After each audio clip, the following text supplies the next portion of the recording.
Hello friends, this is Sajiya. तो हम polity कर रहे थे। यूपीपीसीएस और यूपीएससी 2024 को नज़र में रखते हुए, उनको ध्यान में रखते हुए, उनको फोकस करते हुए, और बीपीएससी 70 जो बीपीएससी होने वाला है उसको ध्यान में रखते हुए। ठीक है, तो आज का हमारा पहला क्वेश्चन है कि भारतीय गणतंत्र की 26/1/2050 को सही संवैधानिक वस्तु स्थिति क्या थी जब संविधान लागू किया गया था। ठीक है, तो 26/1/1950 को है।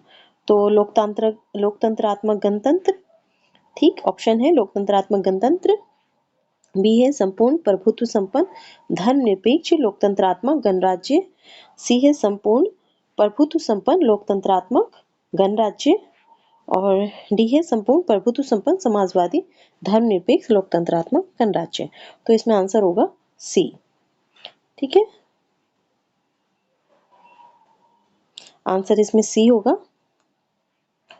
सी क्यों होगा इसमें आंसर? इसमें सी इसलिए होगा क्योंकि केवल लोकतंत्रात्मक गणतंत्र नहीं थे हम, संपूर्ण प्रभुत्व संपन्न लोकतंत्रात्मक गणराज्य थे। ठीक है, और जो सेकेंड तो केवल एक तो इसलिए कट जाता है कि केवल लोकतंत्रात्मक गणतंत्र नहीं थे, संपूर्ण प्रभुत्व संपन्न लोकतंत्रात्मक गणराज्य थे। और दूसरा इसमें जो दूसरे बी ऑप्शन में जो धर्मनिरपेक्ष दिया हुआ है, ये 42वें संविधान संशोधन के माध्यम से शामिल किया गया है। ठीक है, और डी ऑप्शन में भी समाजवादी और धर्मनिरपेक्ष जो दिया हुआ है, ये दोनों 42वें संविधान संशोधन के माध्यम से शामिल किए गए हैं। 3 वर्ड्स कौन कौन से? समाजवादी, पंथ निरपेक्ष और अखंडता। समाजवादी, पंथ निरपेक्ष और अखंडता जो शब्द हैं, ये 3 शब्द संविधान की प्रस्तावना में 42वें संविधान संशोधन 1976 के माध्यम से जोड़े गए हैं। ठीक है, समाजवादी, पंथ निरपेक्ष और अखंडता। तो ये याद रखना है, ये इसी क्रम में पूछ भी लिया जाता है।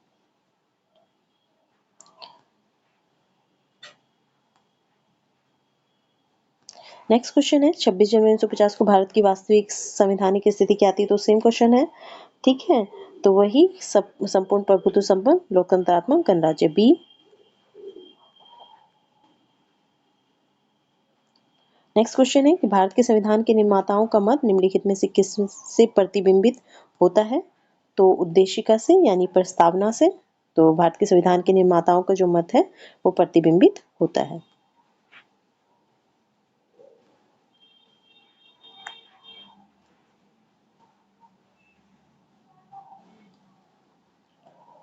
नेक्स्ट क्वेश्चन है कि भारत के संविधान में कितने प्रकार के न्याय, स्वतंत्रता, समानता और भ्रातृत्व उसी क्रम में उल्लेखित किया गया है? तो इसमें आंसर होगा ए 3, 5, 2, 1। अब 3, 5, 2, 1 क्यों है? क्योंकि न्याय जो है वो 3 प्रकार के हैं। 3 प्रकार के कौन कौन से न्याय हैं? तो सामाजिक, आर्थिक और राजनीतिक न्याय। संविधान की प्रस्तावना में न्याय 3 प्रकार के हैं, सामाजिक न्याय, आर्थिक न्याय और राजनीतिक न्याय। स्वतंत्रता कितने प्रकार की है? तो स्वतंत्रता 5 प्रकार की है। 5 प्रकार की, ठीक है, स्वतंत्रता कितने प्रकार की है? तो स्वतंत्रता 5 प्रकार की है।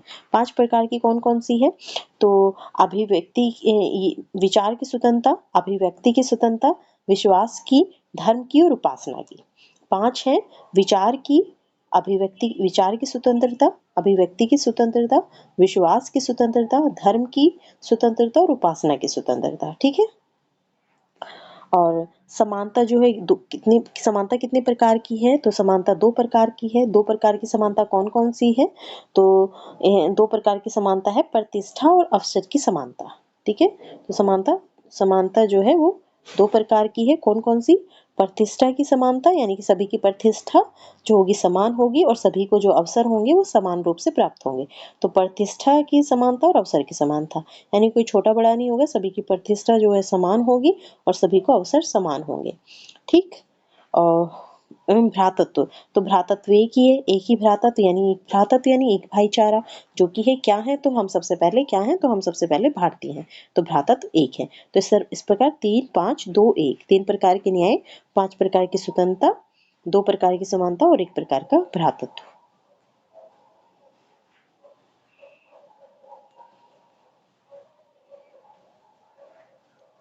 नेक्स्ट क्वेश्चन है कि भारतीय संविधान की प्रस्तावना के सिलसिले में निम्नलिखित में से कौन सा क्रम सही है? तो देखिए फ्रेंड्स, इसमें स्टार दिया हुआ है। ठीक है। तो इसका मतलब है कि ये क्वेश्चन के जो ऑप्शंस दिए हुए हैं वो सही नहीं है। ठीक है, ये क्वेश्चंस के ऑप्शन सही नहीं हुए हैं, तो इसलिए हम इसको छोड़ते हुए चलते हैं। फिर भी मैं आपको बता देती हूँ कि निर्धारित क्रम क्या है, जो प्रस्तावना में ये इन शब्दों का जो निर्धारित क्रम है वो क्या है। तो वो निर्धारित क्रम है सार्वभौम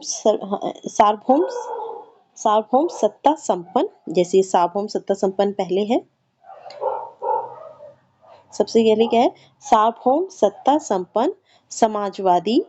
ठीक, सार्वभौम सत्ता संपन्न समाजवादी पंथ निरपेक्ष लोकतंत्रात्मक गणतंत्र। ठीक है, सार्वभौम सत्ता संपन्न समाजवादी पंथ निरपेक्ष लोकतंत्रात्मक गणतंत्र।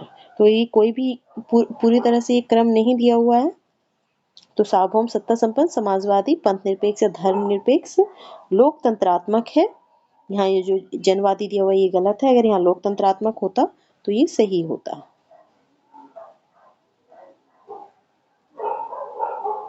ठीक है, लोकतंत्रात्मक गणतंत्र, सार्वभौम सत्ता संपन्न समाजवादी धर्मनिरपेक्ष या पंथ निरपेक्ष लोकतंत्रात्मक गणतंत्र। ये प्रस्तावना में जो शब्दों का क्रम है वो यही दिया हुआ है। ठीक है, और वैसे सार्वभौम सत्ता संपन्न के स्थान पर लिखा हुआ है संपूर्ण प्रभुत्व संपन्न, लेकिन उसका भी मीनिंग वही है। सार्वभौम सत्ता संपन्न का भी मीनिंग वही है, संपूर्ण प्रभुत्व संपन्न समाजवादी, फिर पंथ निरपेक्ष, फिर लोकतंत्रात्मक, फिर गणराज्य।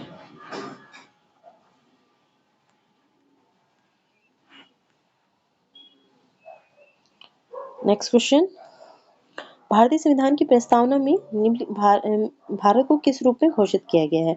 तो ये वही एक सार्वभौम, फिर समाजवादी, धर्मनिरपेक्ष, प्रजातांत्रिक यानी कि लोकतंत्रात्मक, गणतंत्र। ठीक है, इन्हीं 5 शब्दों को इनको रट लेना है क्योंकि इसी क्रम में पूछे जाते हैं। एक सार्वभौम सत्ता संपन्न, सार्वभौम सत्ता संपन्न या संपूर्ण प्रभुत्व संपन्न समाजवादी, फिर धर्मनिरपेक्ष या पंथ निरपेक्ष, और फिर लोकतंत्रात्मक या प्रजातांत्रिक गणतंत्र।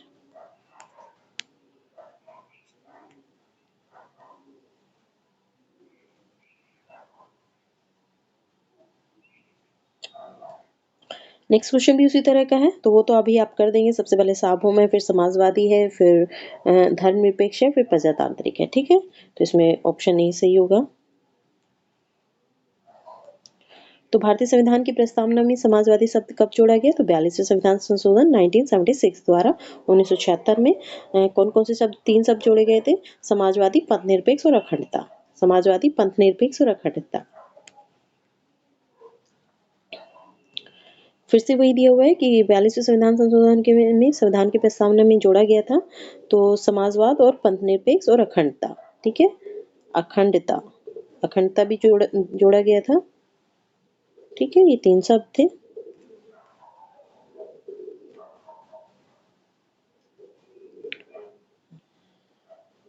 जो क्वेश्चन मुझे लगते हैं कि वो सिमिलर है मैं उनको छोड़ती हुई चलूंगी क्योंकि बार बार एक ही क्वेश्चन को करने से टाइम खराब होता है, टाइम वेस्ट होता है। तो नेक्स्ट करते हैं कि निम्नलिखित शब्दों में से कौन सा शब्द 1975 में भारतीय संविधान की प्रस्तावना में सम्मिलित था। तो 1976 में सम्मिलित नहीं था, तो 1976 में जोड़े गए थे। ये 42वें संविधान संशोधन के माध्यम से 3 शब्द 1976 में। कौन से शब्द थे वो, तो समाजवादी, पंथ निरपेक्ष और अखंडता। तो 75 में तो नहीं होगा, तो अखंडता नहीं है। ठीक है, अखंडता इसमें आंसर होगा डी, कि अखंडता 75 में नहीं था क्योंकि ये 76 में जोड़ा गया 42वें संविधान संशोधन के माध्यम से। ये वही है, इनको हम कर चुके हैं, तो बार बार एक ही क्वेश्चन को करने से टाइम वेस्ट होता है। तो हम नेक्स्ट क्वेश्चन करते हैं।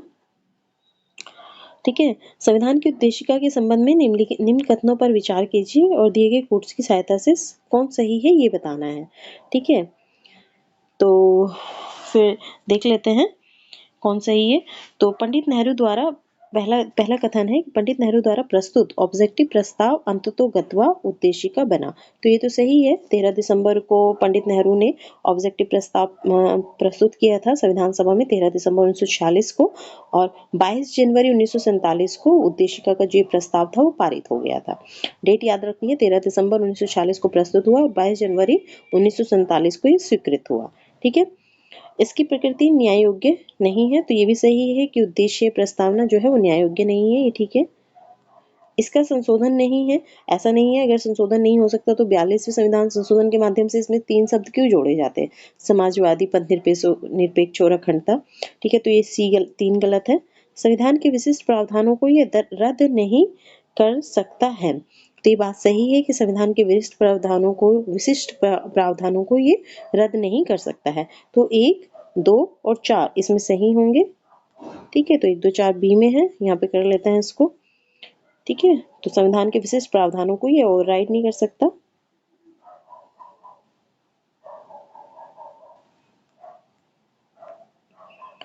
नेक्स्ट क्वेश्चन करते हैं। तो नेक्स्ट क्वेश्चन वही है कि संविधान की प्रस्तावना का विधिक स्वरूप क्या है? तो ये कि ये लागू नहीं किया जा सकता। लागू नहीं किया जा सकता का मतलब ये नहीं है कि लागू नहीं है। संविधान किसी विधि की विधि मान्यता को परखने के लिए प्रस्तावना का यूज कर सकती है, प्रस्तावना को देख सकती है, उसको पढ़ सकती है, लेकिन इसको आप न्यायालय में नहीं ले जा सकते कि नहीं प्रस्तावना में ऐसा लिखा है तो ऐसा होना ही चाहिए। तो ये जस्टिफिकेबल नहीं है। ठीक है, जस्टिशिएबल नहीं है ये। ठीक है, जस्टिशिएबल नहीं है ये, न्याय योग्य नहीं है इसकी प्रकृति। ठीक, तो इसमें इसका आंसर होगा बी। तो वही है कि भारतीय संविधान के उद्देश्य में कब संशोधन हुआ? तो 42वें संशोधन द्वारा। सिमिलर क्वेश्चन को मैं छोड़ती हुई चलूंगी, जैसे समाजवादी शब्द कब लाया गया, तो मैं कई बार करा चुकी हूँ, 42वें संविधान संशोधन द्वारा।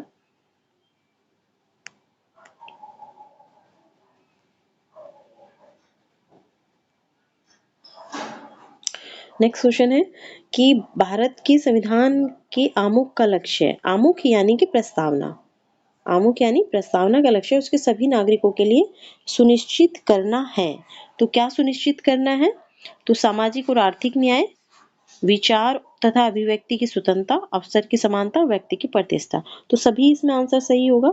ठीक है, सभी चारों, क्योंकि मैंने बताया कि 5 प्रकार के न्याय हैं, 3 प्रकार के न्याय हैं, सामाजिक, आर्थिक और राजनीतिक। तो 3 प्रकार के न्याय हैं, राजनीतिक इसमें नहीं दिया हुआ है। तो राजनीतिक न्याय, विचार अभिव्यक्ति की स्वतंत्रता है, 5 प्रकार की स्वतंत्रता है। कौन कौन सी? विचार की, अभिव्यक्ति की, विश्वास की, धर्म की और उपासना की। तो ये भी सही है। अवसर की समानता और प्रतिष्ठा की समानता है, 2 प्रकार की समानता है, अवसर की और प्रतिष्ठा की, और ये हो गया व्यक्ति की प्रतिष्ठा, और एक प्रकार का भ्रातृत्व है। तो ठीक है, सभी चारों आएंगे इसमें आंसर।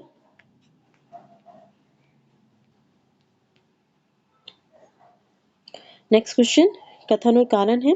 तो कथन है कि भारत एक संपूर्ण प्रभुत्व संपन्न समाजवादी धर्मनिरपेक्ष लोकतंत्रात्मक गणराज्य है। तो बिल्कुल सही।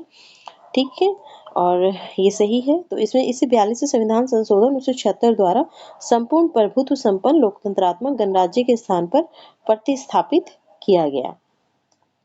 संपूर्ण प्रभुत्व संपन्न लोकतंत्रात्मक गणराज्य के आधार पर प्रतिस्थापित किया गया। तो ये बिल्कुल ठीक है, क्योंकि पहले क्या था, केवल मतलब ये सही है, ये स्टेटमेंट भी, कारण भी सही है, क्योंकि पहले केवल था संपूर्ण प्रभुत्व संपन्न लोकतंत्रात्मक गणराज्य, उसके स्थान पर क्या लाया गया? संपूर्ण प्रभुत्व संपन्न समाजवादी धर्मनिरपेक्ष लोकतंत्रात्मक गणराज्य। ठीक है, सबसे पहले समाजवादी ये शब्द आता है, फिर धर्मनिरपेक्ष आता है, मतलब सबसे पहले संपूर्ण प्रभुत्व संपन्न आता है, फिर समाजवादी, फिर धर्मनिरपेक्ष, फिर लोकतंत्रात्मक, फिर गणराज्य। तो इसमें आएगा आंसर ए, कि दोनों सही है और व्याख्या भी करता है। नेक्स्ट है कि भारत में लौकिक सार्वभौमिकता है, क्योंकि संविधान की प्रस्तावना आरंभ होती है, तो ये आरंभ होती है हम भारत के लोगों के माध्यम से, हम भारत के लोगों के शब्दों से। ठीक है, इसलिए भारत में जो है वो क्या है, तो वो लौकिक, भारत में क्या है, तो लौकिक सार्वभौमिकता है। ठीक है, लौकिक सार्वभौमिकता, क्योंकि ये प्रारंभ होती है हम भारत के लोग शब्दों से।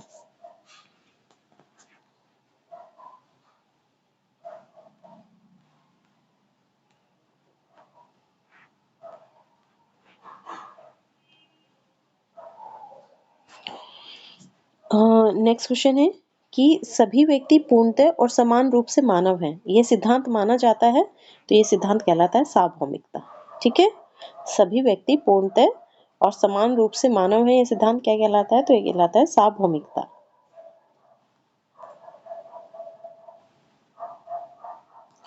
यहाँ देख सकते हैं कि सभी व्यक्ति पूर्णतः और समान रूप से मानव हैं। यह सिद्धांत सार्वभौमिकता के नाम से जाना जाता है। इस सिद्धांत के अनुसार सभी व्यक्तियों को उनकी मानव अधिकार समान रूप से बिना किसी विभेद के उपलब्ध होने चाहिए। ठीक है। नेक्स्ट है, भारत के संदर्भ में निम्नलिखित में से कौन धर्मनिरपेक्ष शब्द का सही भाव व्यक्त करता है?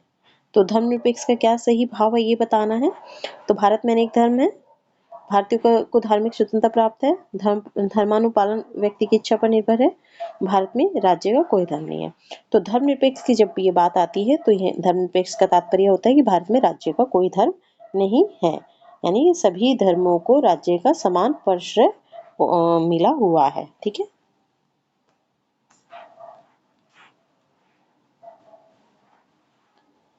नेक्स्ट क्वेश्चन है कि निम्नलिखित में से कौन सा शब्द भारतीय संविधान की प्रस्तावना में उल्लेखित नहीं है?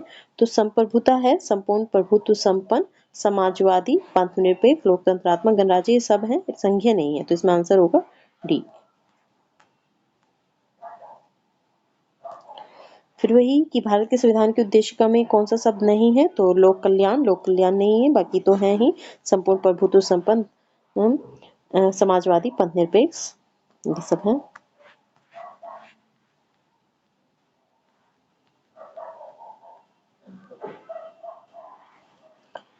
नेक्स्ट क्वेश्चन है कि भारतीय संविधान की प्रस्तावना में निम्नलिखित में से किस स्वतंत्रता का वर्णन नहीं है? तो विचार की स्वतंत्रता है, बिल्कुल है। विश्वास की अभिव्यक्ति की स्वतंत्रता है, यानी कि विचार प्रकट करने की स्वतंत्रता है, यानी कि अभिव्यक्ति की है, तो ये भी सही है। विश्वास की स्वतंत्रता है, धर्म की और उपासना की स्वतंत्रता है। तो आर्थिक स्वतंत्रता नहीं है, तो इसमें आंसर होगा डी। ठीक है, क्योंकि आर्थिक स्वतंत्रता नहीं है, तो आंसर डी होगा। नेक्स्ट है कि कौन भारतीय संविधान की प्रस्तावना में उल्लेखित नहीं है? तो सामाजिक न्याय है, आर्थिक न्याय है, राजनीतिक न्याय है। ठीक है, तो धार्मिक न्याय नहीं है, तो आंसर होगा डी।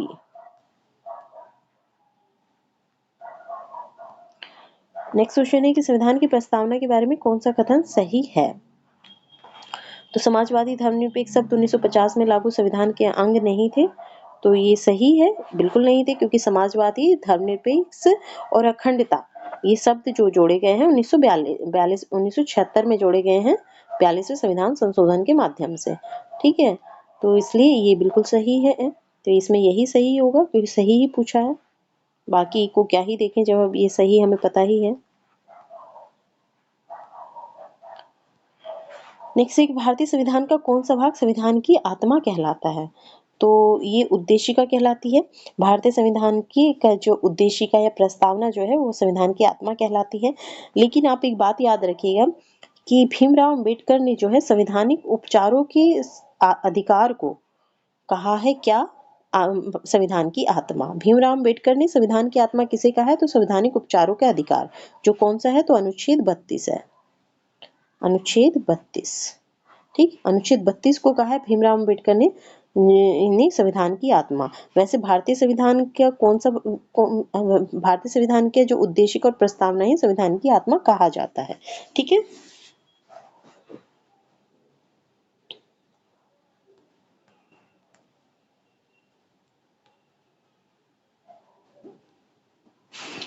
नेक्स्ट क्वेश्चन है कि निम्नलिखित में से किसने भारतीय संविधान की प्रस्तावना को हमारे संप्रभु प्रजातांत्रिक गणतंत्र की जन्म कुंडली कहा?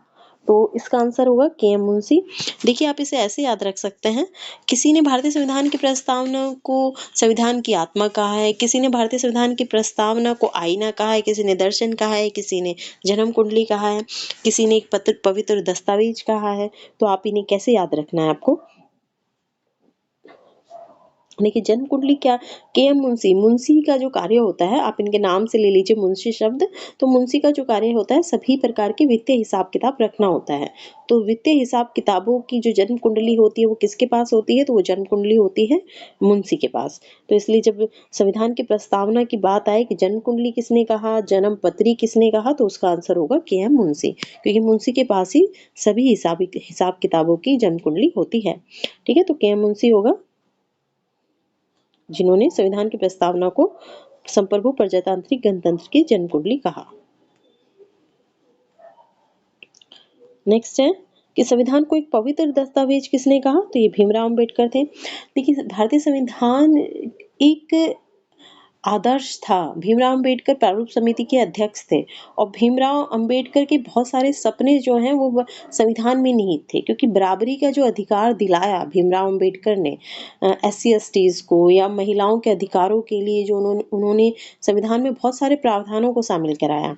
तो इसलिए संविधान उनके लिए एक पवित्र दस्तावेज था। वो किसी भी पवित्र पुस्तक से ज़्यादा बड़ा था भीमराव अम्बेडकर के लिए संविधान। तो इसलिए जब एक पवित्र दस्तावेज की बात आएगी तो वो भीमराव अम्बेडकर आप लगा दीजिएगा, क्योंकि एक पवित्र दस्तावेज था भीमराव अम्बेडकर के लिए। उन्होंने उसे माना और भीमराव अम्बेडकर ने कहा कि एक पवित्र दस्तावेज है संविधान। वैसे हम सभी के लिए एक पवित्र दस्तावेज है संविधान। नेक्स्ट है, किस वाद के फैसले में सर्वोच्च न्यायालय ने सर्वप्रथम घोषित किया कि उद्देशिका संविधान का हिस्सा नहीं है? तो ये बेरूबारीवाद था। ठीक है, बेरूबारीवाद में उच्चतम न्यायालय ने कहा कि जो कि ये उद्देशिका संविधान का हिस्सा नहीं है। बेरूबारीवाद कब हुआ था? तो 1960 में हुआ था। कब? 1960 में आया था बेरूबारीवाद, और उसमें सर्वोच्च न्यायालय ने कहा कि उद्देशिका या प्रस्तावना संविधान का हिस्सा नहीं है। और बाद में किस वाद में सर्वोच्च न्यायालय ने माना कि प्रस्तावना या उद्देशिका संविधान का हिस्सा है? तो वो है केशवानंद भारती वाद, जो कि 1973 का है। ठीक है, 1973 का केशवानंद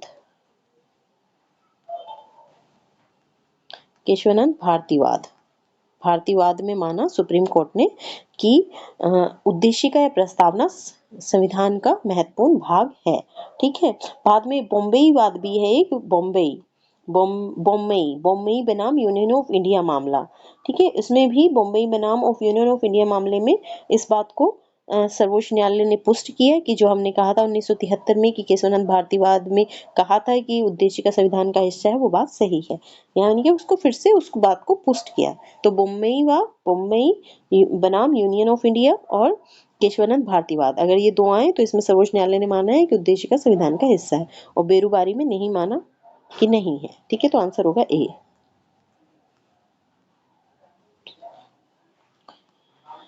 तो नेक्स्ट क्वेश्चन है कि निम्नलिखित में से किस वाद में उच्चतम न्यायालय ने धारणा प्रस्तुत की कि उद्देशिका संविधान का भाग है? ठीक है, तो यूनियन ऑफ इंडिया बनाम कोहली, ये नहीं है। बनारसी दास स्टेट ऑफ यूपी, ये भी नहीं है। ठीक है, दो ही वाद हैं, केशवानंद भारती और बॉम्बेई। तो देखिए यहाँ पे दिया हुआ है, केशवानंद भारती नहीं है, बॉम्बेई बनाम यूनियन ऑफ इंडिया है। तो यही आंसर होगा इसका, बॉम्बेई बनाम और यूनियन ऑफ इंडिया में सर्वोच्च न्यायालय ने माना कि उद्देशिका संविधान का भाग है। ठीक है,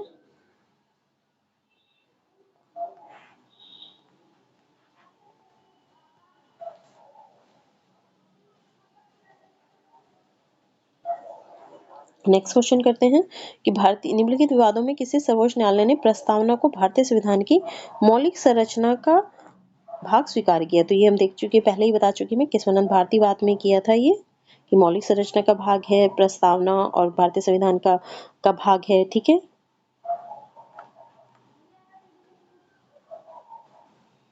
नेक्स्ट क्वेश्चन है कि भारतीय संविधान की प्रस्तावना में जिन आदर्शों एवं उद्देश्यों की रूपरेखा दी गई है उनकी व्याख्या की गई है। तो किसमें की गई है उनकी व्याख्या? मूल अधिकारों के अध्याय में, राज्य के नीति निर्देशक सिद्धांतों में, मूल अधिकारों, राज्य के नीति निर्देशक सिद्धांतों एवं मौलिक कर्तव्यों के अध्याय में। तो यही है, सी इसका आंसर होगा कि भारतीय संविधान की प्रस्तावना में जो आदर्श और उद्देश्य दिए हुए हैं उनकी व्याख्या मूल अधिकारों, राज्य के नीति निर्देशक सिद्धांतों और मौलिक कर्तव्यों के अध्याय में दी हुई है।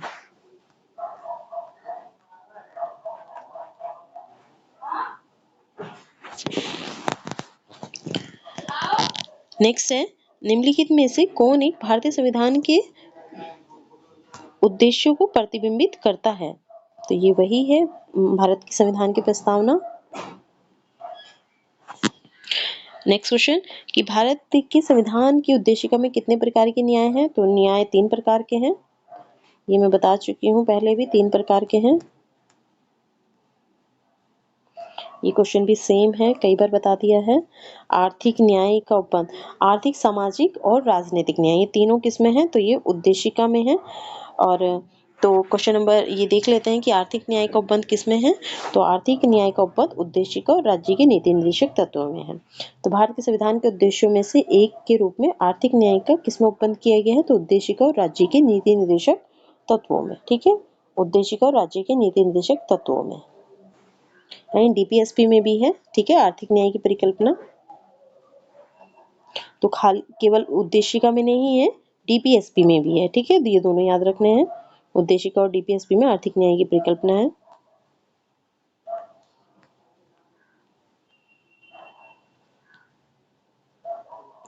नेक्स्ट क्वेश्चन है कि भारत के संविधान की उद्देशिका, तो ऑप्शन है संविधान का भाग है किंतु कोई विधिक प्रभाव नहीं रखती। हाँ ये ठीक है, विधिक ये नहीं कह सकते कि विधिक प्रभाव नहीं रखती। हाँ, जस्टिशिएबल नहीं है, न्याय योग्य नहीं है, जस्टिशिएबल नहीं है, लेकिन विधिक प्रभाव रखती है क्योंकि सर्वोच्च न्यायालय या उच्च न्यायालय अपने निर्णयों में किसी विधि का मान्यकरण के लिए संविधान की प्रस्तावना को देख सकते हैं, उल्लेख कर सकते हैं, पढ़ सकते हैं और देख सकते हैं कि वो वहाँ पे वो उसका उल्लंघन तो नहीं करती। ठीक है, तो इसलिए ये गलत है कि विधिक प्रभाव ऐसा नहीं है कि नहीं रखती।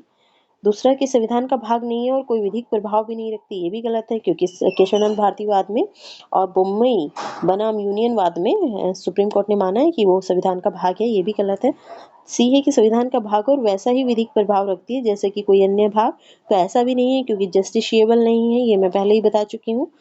फिर डी है कि संविधान का भाग है किंतु उसके अन्य भागों से स्वतंत्र होकर उसका कोई विधिक प्रभाव नहीं है, तो ये बिल्कुल सही है कि संविधान का भाग है प्रस्तावना या उद्देशिका, लेकिन उसके अन्य भागों से यानी संविधान के अन्य भागों से स्वतंत्र होकर उसका कोई विधिक प्रभाव नहीं है। संविधान के जो अन्य भाग हैं उन्हीं के माध्यम से उसका विधिक प्रभाव है। ठीक है,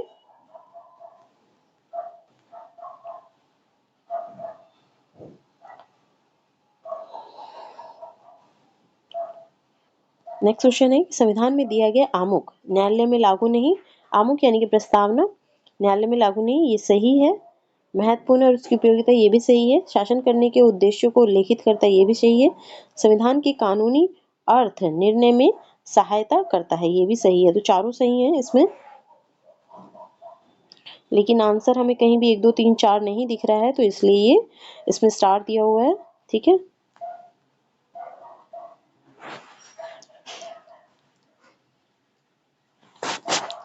नेक्स्ट है कि निम्न में से कौन सही है। तो सामाजिक समानता संविधान में प्रत्याभूत नहीं है, तो ये गलत है क्योंकि सामाजिक न्याय, आर्थिक न्याय, सामाजिक न्याय समानता तो वैसे भी है क्योंकि मूल अधिकारों में भी है, डीपीएसपी में भी है। ठीक है, सब प्रस्तावना में भी है। बी है कि देश में सामाजिक समानता पहले से ही विद्यमान थी, ये भी गलत है। ऐसा भी नहीं कि पहले से विद्यमान थी।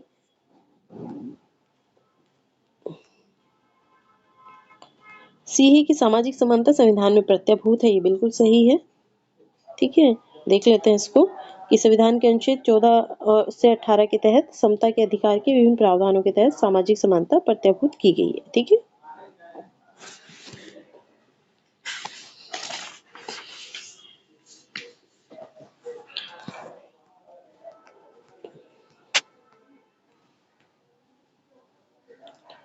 नेक्स्ट क्वेश्चन करेंगे।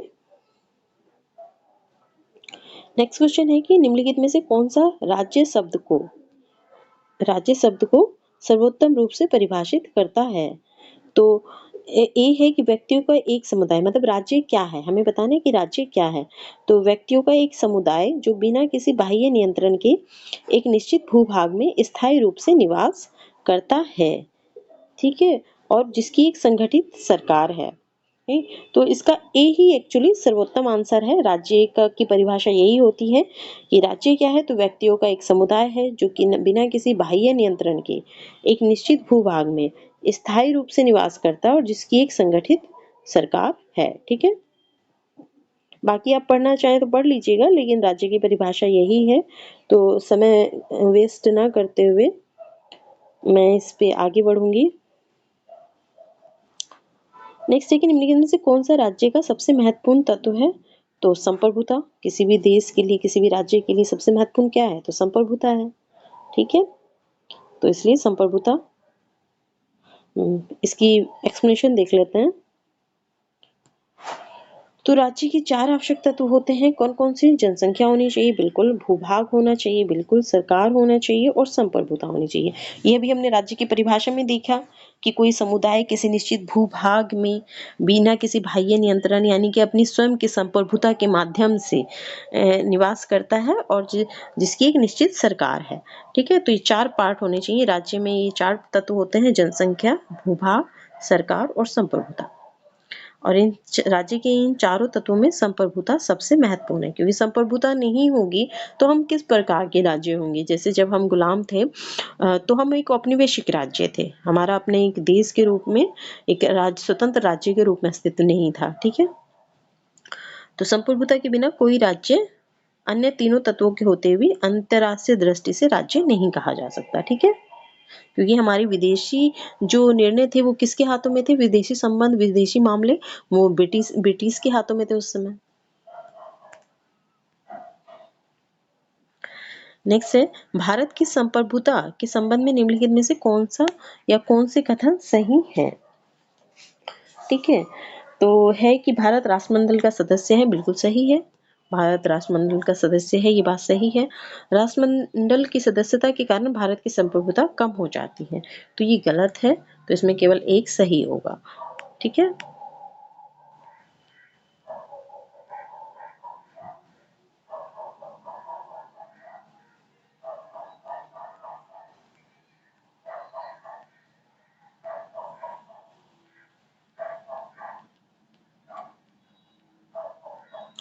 तो इसकी एक्सप्लेनेशन देख लीजिए क्यों गलत है कि भारत राष्ट्रमंडल का सदस्य है, लेकिन इसके कारण भारत की संप्रभुता कम नहीं होती, क्योंकि राष्ट्रमंडल वास्तव में कोई वैधानिक संगठन नहीं है, कोई वैधानिक संगठन नहीं है राष्ट्रमंडल, बल्कि इसके सदस्यों की पारस्परिक सहयोग व सद्भावना पर आधारित संगठन है।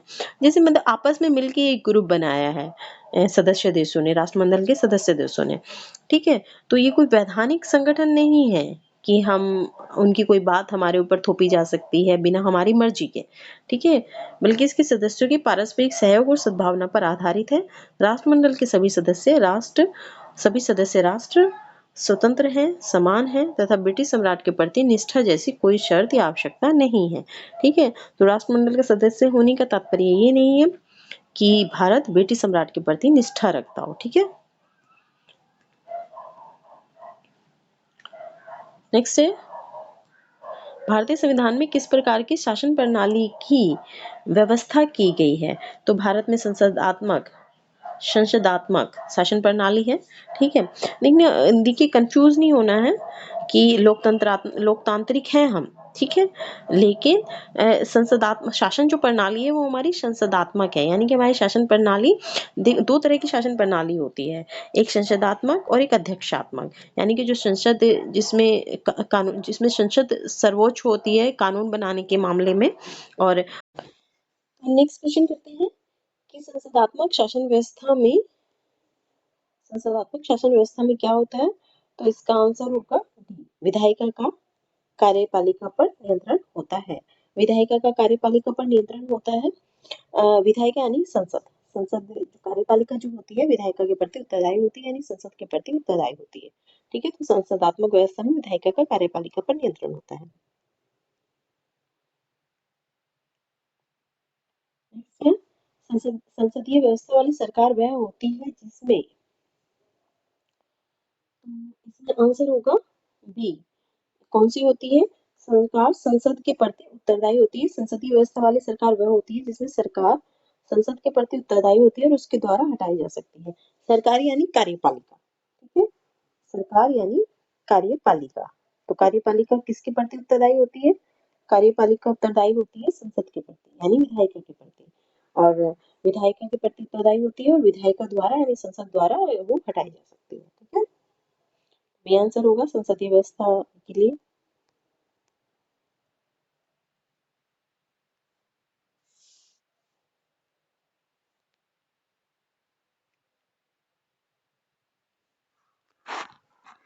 नेक्स्ट है कि सर्वप्रथम संसदात्मक सरकार किस देश में आरंभ की गई थी? तो ये तो आप सभी को पता होगा इस क्वेश्चन का आंसर। ठीक है? क्या होगा इस क्वेश्चन का आंसर? तो इसमें आंसर होगा ए, ग्रेट ब्रिटेन। ठीक है? Great Britain. प्रथम संसदात्मक सरकार ग्रेट ब्रिटेन में प्रारंभ की गई थी।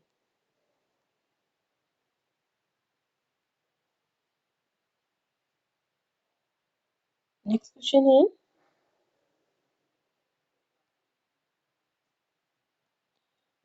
कि भारतीय संसदीय प्रणाली ब्रिटिश संसदीय प्रणाली से इस बात में भिन्न है कि भारतीय संसदीय प्रणाली ब्रिटिश संसदीय प्रणाली से इस बात में भिन्न है कि, तो किस बात में भिन्न है? वास्तविक नाममात्र दोनों प्रकार की कार्यपालिका है। नहीं, हमारे यहाँ भी है वो तो इस बात में तो भिन्न नहीं है, क्योंकि वास्तविक कार्यपालिका तो सरकार होती है और नाममात्र की कार्यपालिका कौन होता है? तो राष्ट्रपति। दोनों प्रकार की कार्यपालिका ये सही है। सामूहिक उत्तरदायित्व की प्रणाली ये भी सही है। सामूहिक उत्तरदायित्व हमारे यहाँ भी है, ब्रिटेन में भी है। कलेक्टिव रेस्पॉन्सिबिलिटी दोनों जगह है, ठीक है।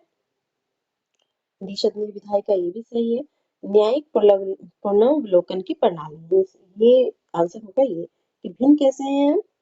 भारतीय संसदीय प्रणाली ब्रिटिश संसद प्रणाली से किस किस तरह से भिन्न है? क्योंकि भारत में न्यायिक पुनर्विलोकन की यानी जुडिशियल रिव्यू की प्रणाली है।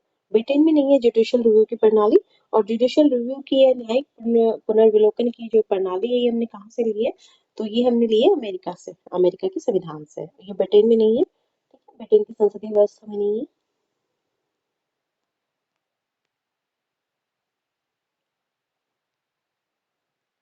नेक्स्ट है कि हमने ब्रिटिश मॉडल पर आधारित संसदीय लोकतंत्र को अपनाया, किंतु हमारा मॉडल उस मॉडल से किस प्रकार भिन्न है, ठीक है। तो ऑप्शन है कि जहां तक विधि निर्माण का संबंध है, ब्रिटिश संसद सर्वोपरि अथवा संप्रभु है, जबकि भारत में संसद की विधि निर्माण की शक्ति परिसीमित है, ठीक है। अगर विधि निर्माण की बात करें तो ब्रिटिश संसद सर्वोपरि अथवा संप्रभु है और भारत में संसद की विधि निर्माण की शक्ति परिसीमित है। तो ये सही है, ऐसा ही है। अगर विधि निर्माण की बात आएगी तो ब्रिटिश संसद सर्वोपरि और संप्रभु है, लेकिन भारत में जो संसद की विधि निर्माण की शक्ति परिसीमित है।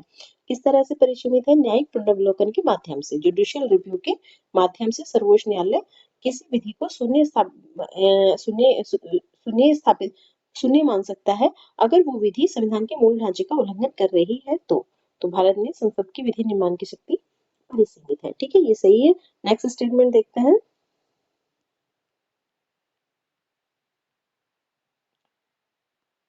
भारत में संसद के किसी अधिनियम के संशोधन की संवैधानिकता से संबंधित मामले उच्चतम न्यायालय द्वारा संविधान पीठ को भेजे जाते हैं।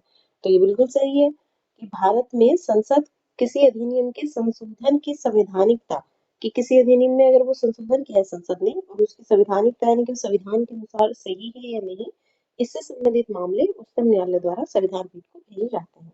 तो ये दोनों सही है, ठीक है। जबकि ब्रिटेन में ऐसा नहीं है। ब्रिटिश मॉडल और हमारा मॉडल, इसी ब्रिटिश मॉडल, ब्रिटिश संसदीय मॉडल और भारतीय संसदीय मॉडल में यही डिफरेंस है। वहां पे वहां की जो संसद ने, ब्रिटेन की संसद ने एक बार जो कानून बना दिया वो बना दिया, उसकी संवैधानिकता फिर वहां के सर्वोच्च न्यायालय को नहीं भेजी जाती, लेकिन हमारे यहाँ पे सर्वोच्च न्यायालय किसी विधि की संवैधानिकता की जांच कर सकता है, ठीक है।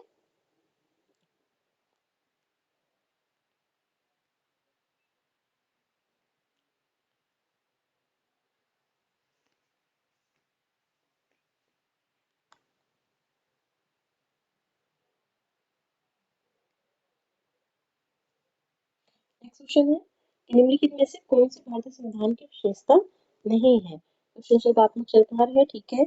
अध्यक्षात्मक सरकार नहीं है, तो आंसर यही होगा। ठीक, बाकी सब न्यायपालिका भी है, संघात्मक सरकार भी है, ये सब सही है, ठीक है।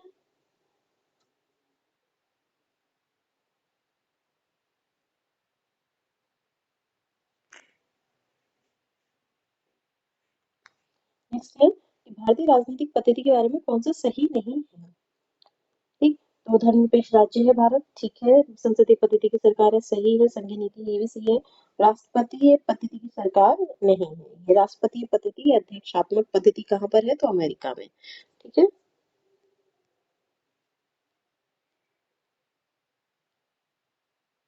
नेक्स्ट है कि भारत में संसदीय प्रणाली की सरकार है क्योंकि भारत में संसदीय प्रणाली की सरकार है क्योंकि लोकसभा जनता द्वारा प्रत्यक्ष रूप से निर्वाचित होती है, सही है। संसद संविधान का संशोधन कर सकती है, ये भी सही है। राज्यसभा को भंग नहीं किया जा सकता, ये भी सही है। लेकिन संसदीय प्रणाली की सरकार क्यों है? क्योंकि मंत्रिपरिषद लोकसभा के प्रति उत्तरदायी होती है। सभी स्टेटमेंट सही है, लेकिन संसदीय प्रणाली की सरकार है, ये बात किस बात से पुष्टि होती है इसकी? तो इससे कि मंत्रिपरिषद लोकसभा के प्रति उत्तरदायी है।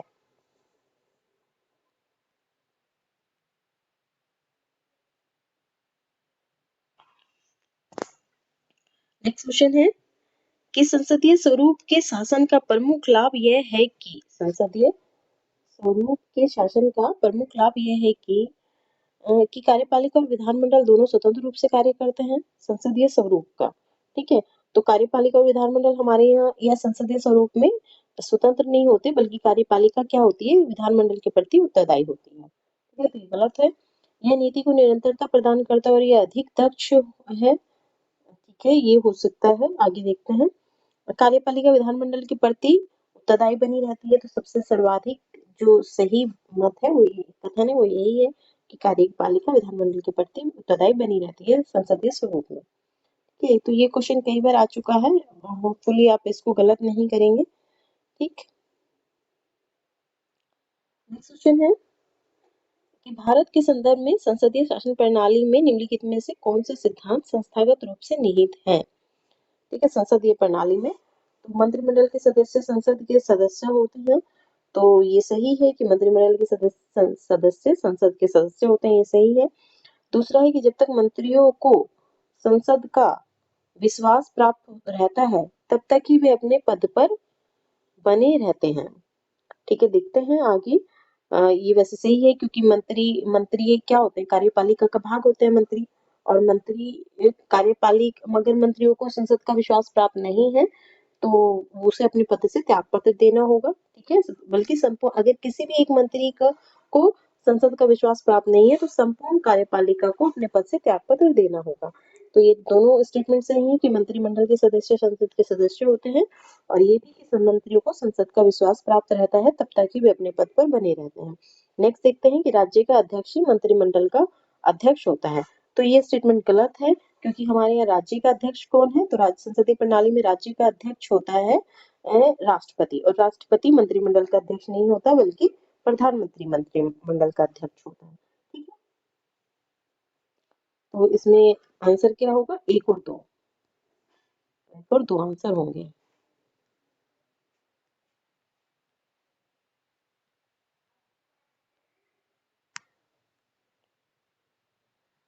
नेक्स्ट क्वेश्चन, नेक्स्ट क्वेश्चन है कि सरकार की संसदीय व्यवस्था के विषय में निम्नलिखित में से कौन सा वक्तव्य सही है? ठीक है, सरकार की संसदीय व्यवस्था के विषय में निम्नलिखित में से कौन सा वक्तव्य सही है?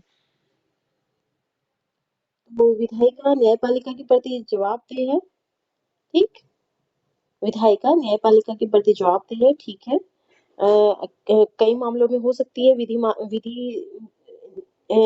अधिनियम जब वो पारित करती है, तो कई मामलों में मतलब वैसे डायरेक्ट जवाबदेही नहीं है, लेकिन विधायिका के द्वारा पारित विधियां पर सर्वोच्च न्यायालय का अधिकार है। तो एक तरह से ये सही भी हो सकता है अप्रत्यक्ष रूप से, लेकिन प्रत्यक्ष रूप से नहीं, तो इसको हम नहीं मानेंगे। ठीक है, विधायिका कार्यपालिका के प्रति जवाबदेह है, तो ये गलत है, क्योंकि कार्यपालिका विधायिका के प्रति जवाबदेह है।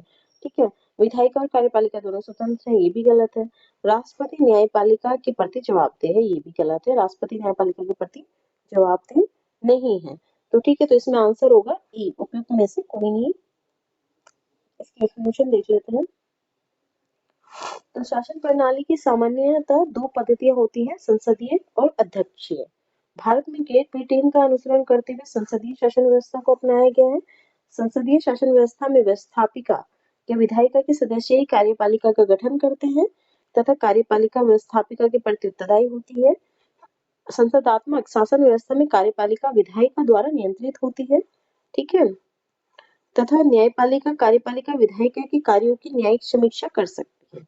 न्यायपालिका कार्यपालिका और विधायिका के कार्यों की न्यायिक समीक्षा कर सकती है। तो मैंने पहले ही बताया कि विधायिका के द्वारा पारित जो विधि है उनकी न्यायिक समीक्षा सर्वोच्च न्यायालय करता है, न्यायालय करता है, उच्च हाईकोर्ट वगैरह, तो न्यायिक समीक्षा कर सकता है। तो राष्ट्रपति न्यायपालिका के प्रति जवाबदेह नहीं होता, अतः उत्तर ए सही है। ठीक है, नेक्स्ट क्वेश्चन, नेक्स्ट क्वेश्चन है कि निम्नलिखित कथनों में से उस एक को चुनिए जो मंत्रिमंडल स्वरूप की सरकार के अंतर्निहित सिद्धांत को अभिव्यक्त करता हो। ठीक है, तो मंत्रिमंडल स्वरूप की सरकार होती है, उसका जो अंतर्निहित सिद्धांत है वो क्या है, तो उस कथन को हमें चुनना है। ठीक है, पहला है कि ऐसी सरकार के विरुद्ध आलोचना को कम से कम करने की व्यवस्था, जिसके उत्तरदायित्व जटिल है, उन्हें सभी के संतोष के लिए निष्पादित करना कठिन है। देखिए थोड़ी टफ लैंग्वेज है इसकी, क्योंकि ये आईएएस क्वेश्चन है, लेकिन फिर भी समझते हुए चलते हैं। मंत्रिमंडल सरकार यानी कि संसदीय सरकार। ठीक, हमें बताना है कि कौन सा संसदीय सरकार को पुष्ट करता है, ऐसा कौन सा कथन है वो। ठीक, तो ऐसी व्यवस्था के विरुद्ध आलोचना को कम से कम करने की व्यवस्था, तो आप यहाँ से इसको पकड़ सकते हैं कि संसदीय व्यवस्था में या लोकतांत्रिक व्यवस्था में, संसदीय लोकतांत्रिक व्यवस्था में आलोचना को कम से कम नहीं किया जाता। तो इसको यहाँ से आप कट कर सकते हैं। अगर आपको नहीं भी समझ में आ रहा है तो भी आप इसको इस तरह से एलिमिनेट कर सकते हैं कि संसदीय व्यवस्था में आलोचना को सीमित नहीं किया जाता। ठीक है, ये तो कट हो गया।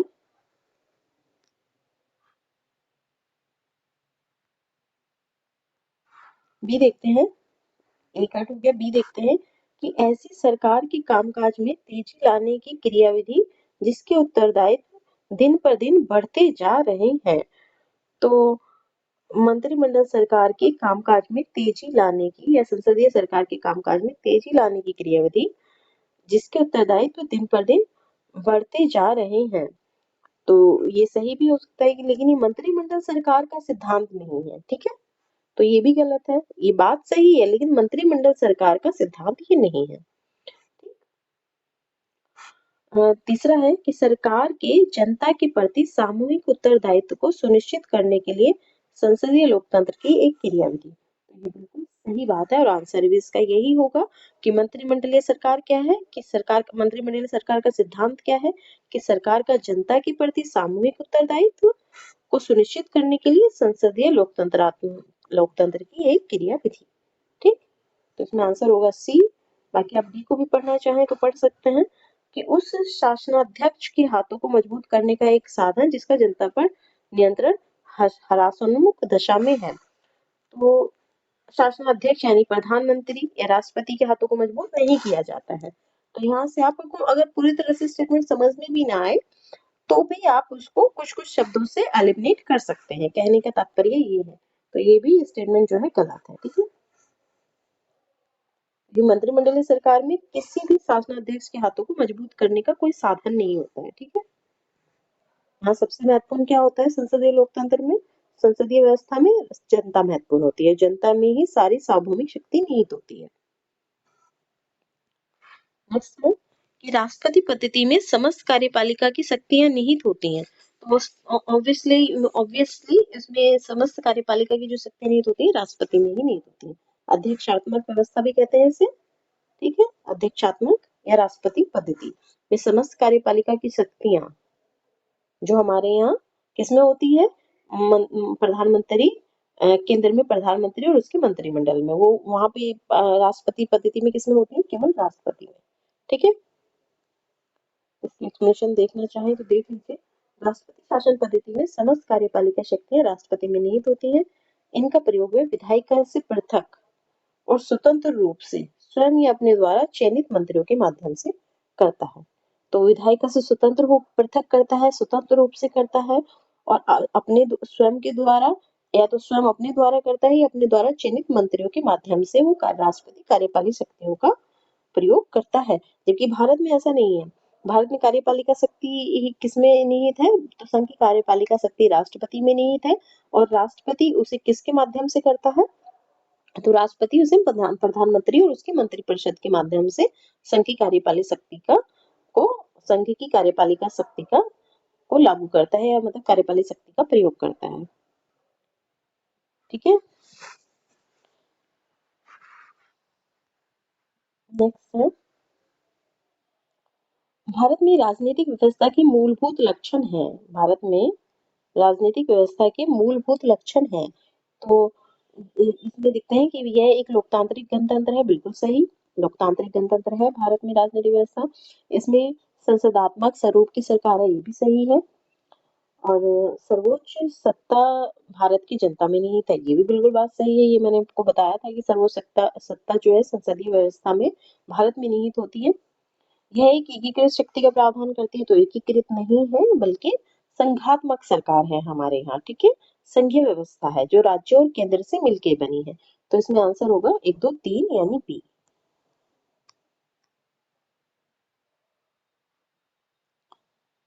नेक्स्ट है, निम्नलिखित कथनों पर विचार कीजिए।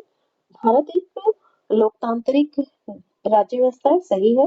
भारत एक प्रभुसत्ता संपन्न राज्य है, बिल्कुल सही है। भारत में लोकतांत्रिक समाज है, बिल्कुल सही है। भारत एक कल्याणकारी राज्य है, बिल्कुल सही है। तो सभी चारों आएंगे इसमें। आंसर 1, 2, 3, 4, ठीक है, डी।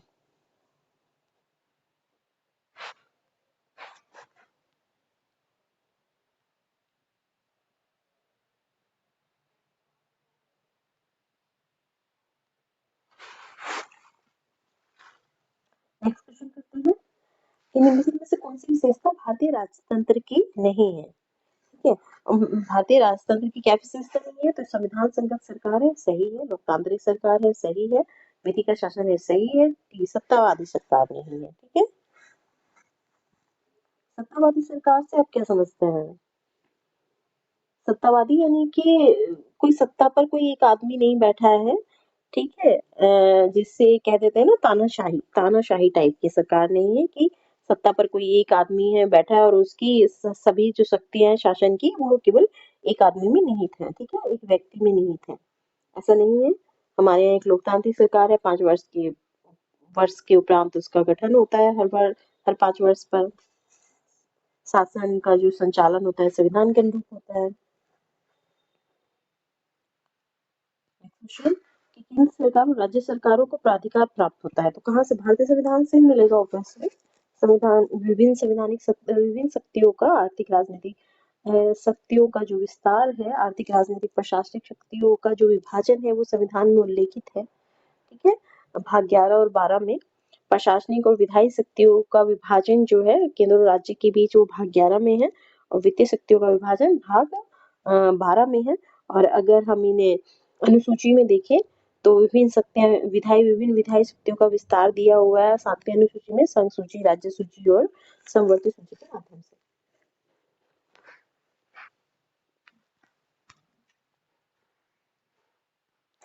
नेक्स्ट है, संवैधानिक सरकार का आशय क्या है? संवैधानिक सरकार का आशय क्या है? तो इसमें डी ऑप्शन सही होगा कि कोई सरकार जो संविधान की सीमाओं से परिबद्ध हो। संवैधानिक यानी कि जो संविधान के अनुसार हो। संवैधानिक सरकार से आप समझ सकते हैं जो संविधान के अनुसार हो। और भारत की सरकार संवैधानिक सरकार है क्योंकि ये संविधान की सीमाओं से परिबद्ध है, ठीक है। ये नहीं कि किसी राज्य की परिसंघीय परिसंरचना वाली प्रतिनिधि सरकार नहीं, ये नहीं। कोई सरकार जिसके प्रमुख के पास नाम मात्र की शक्ति हो, ये सारी चीजें हैं, लेकिन संवैधानिक सरकार का जो तात्पर्य है वो यही है जो संविधान की सीमाओं से परिबद्ध हो। हमें एक्यूरेट जो ऑप्शन है, जो उत्तर है, एक्यूरेट जो आंसर है वो पता करना है। ऑप्शन जो स्टेटमेंट है हो सकता है कि वो किसी आंसर में, किसी क्वेश्चन के ऑप्शंस में वो सभी स्टेटमेंट आपको सही लगे, लेकिन हमें वो सभी स्टेटमेंट में सही नहीं देखना, सर्वोत्तम देखना है, सबसे सही देखना है, ठीक है। तो सबसे सही जो कि उस क्वेश्चन के अनुसार वो क्या है कि कोई सरकार जो अपने संविधान की सीमाओं से परिबद्ध हो, संवैधानिक सरकार है। नेक्स्ट क्वेश्चन कि निम्नलिखित तथ्यों पर विचार करना है, ठीक है। तो भारत एक लोकतांत्रिक देश है, बिल्कुल सही बात है, भारत एक लोकतांत्रिक देश है। और क्वेश्चन आर है कि भारत का अपना एक संविधान है, ये भी सही है। लेकिन भारत का अपना एक संविधान है इसलिए भारत एक लोकतांत्रिक देश नहीं है, बल्कि भारत में संसदीय व्यवस्था वाली लोकतांत्रिक सरकार को अपनाया गया है, इसलिए भारत एक लोकतांत्रिक देश है। तो इसमें आंसर होगा ए और आर दोनों सही है, लेकिन आर ए की सही व्याख्या नहीं है, ठीक है।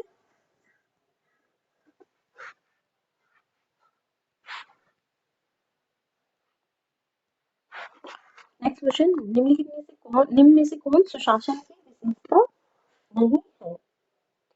सुशासन की विशेषता नहीं है, तो जवाबदेही है, बिल्कुल सुशासन में जवाबदेही होती है, पारदर्शिता होती है, कानून का नियम होता है, लाल फीताशाही नहीं होती। नेक्स्ट क्वेश्चन, कल्याणकारी राज्य का क्या उद्देश्य है? तो अधिकतम संख्या का अधिकतम कल्याण सुनिश्चित करना, ऐसा नहीं है। कल्याणकारी राज्य का मतलब होता है सभी का कल्याण, अधिकतम संख्या का नहीं, यानी कि फिर तो अल्पसंख्यकों को कल्याण नहीं होगा। वो अधिकतम संख्या का अधिकतम कल्याण नहीं बल्कि सभी का कल्याण, ठीक है। तो कल्याणकारी राज्य यानी कमजोर वर्गों के कल्याण का प्रबंध करना, बी इसमें बेस्ट ऑप्शन है।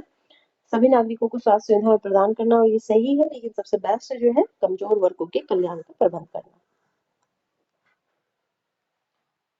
आईएएस के क्वेश्चन इस तरह से होते हैं कि आपको सभी जो स्टेटमेंट दिए हुए हैं, ऑप्शंस दिए हुए हैं, वो आपको सभी सही लगेंगे और होते भी हैं वो सही, लेकिन हमें उसमें से सर्वोत्तम चुनना है, सबसे सही चुनना है, ठीक है। तो ये ध्यान रखना है।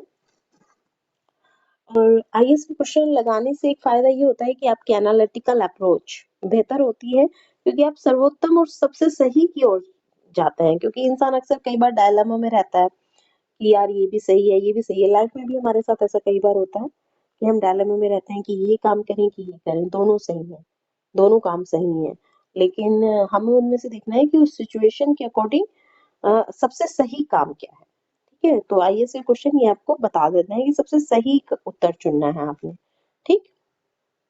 नेक्स्ट क्वेश्चन है, राज्य हर जगह है, यह अंतराल शायद ही कोई छोड़ता है, ये वक्तव्य किस धारणा की व्याख्या करता है? तो ये कल्याणकारी राज्य की अवधारणा कर राज्य की धारणा की व्याख्या करता है, क्योंकि राज्य हर जगह है, यानी कि सभी के कल्याण को पुष्ट करता है। राज्य जो है ये कोई अंतराल नहीं छोड़ता, सभी के कल्याण को के लिए कार्य करता है, ठीक है।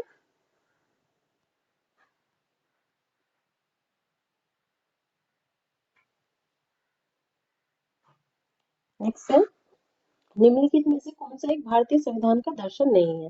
तो कल्याणकारी राज्य है, समाजवादी राज्य है, राजनीतिक समानता है, साम्यवादी राज्य नहीं है, तो आंसर होगा डी, साम्यवादी राज्य। नेक्स्ट क्वेश्चन, निम्नलिखित कथनों में से कौन सा सही है? तो भारतीय संविधान अध्यक्षात्मक है, अध्यक्षात्मक नहीं है, हमारे यहाँ संसदीय व्यवस्था है। भारत एक नाम मात्र का राजतंत्र है, ये भी नहीं है। भारत एक कुलीन तंत्र है, ये भी नहीं है। भारत एक संसदात्मक प्रजातंत्र है, ये सही है, ठीक है।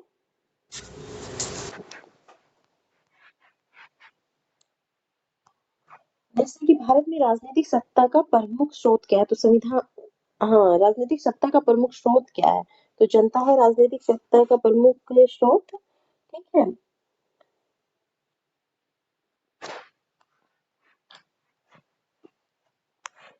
इसकी एक्सप्लेनेशन देख लेते हैं। तो भारत में राजनीतिक सत्ता का प्रमुख स्रोत देश की जनता है, क्योंकि भारत का जो संविधान आरंभ होता है हम भारत के लोग, ठीक है।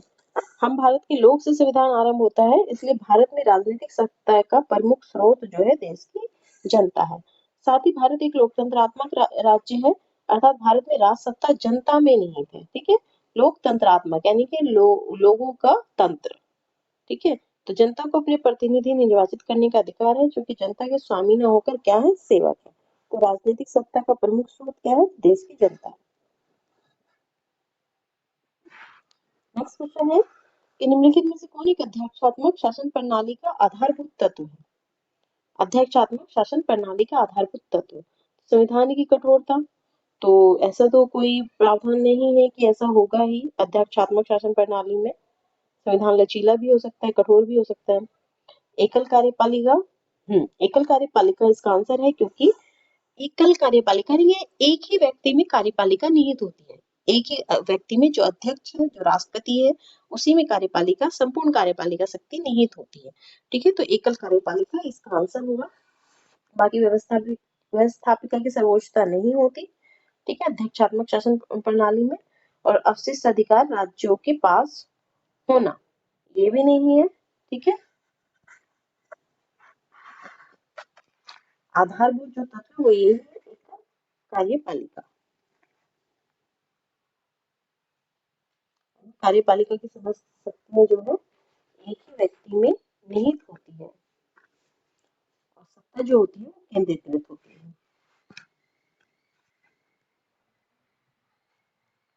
नेक्स्ट क्वेश्चन, निम्नलिखित में से कौन सा सही है?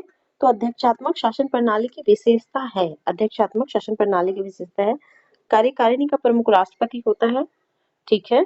राष्ट्रपति अपने मंत्री परिषद का चयन स्वयं कर सकता है, ये भी सही है। राष्ट्रपति व्यवस्थापिका को भंग नहीं कर सकता, ये भी सही है। ऊपर वर्णित सभी तथ्य सही है, तो इसका आंसर होगा डी, क्योंकि इसमें सभी तथ्य जो है सही है। कार्यकारिणी का प्रमुख राष्ट्रपति होता है दीक्षात्मक शासन प्रणाली में। राष्ट्रपति अपने मंत्रिपरिषद का चयन स्वयं करता है, ये भी ठीक है। राष्ट्रपति व्यवस्थापिका को भंग नहीं कर सकता, ये भी सही है, ठीक है। व्यवस्थापिका यानी कि संसद को भंग नहीं कर सकता है राष्ट्रपति, ठीक है।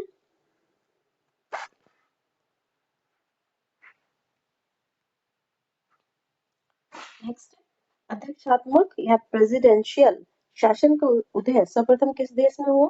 तो यूएसए में हुआ, संयुक्त राज्य अमेरिका में। प्रेसिडेंशियल अध्यक्ष शासन व्यवस्था का उदय, ठीक है।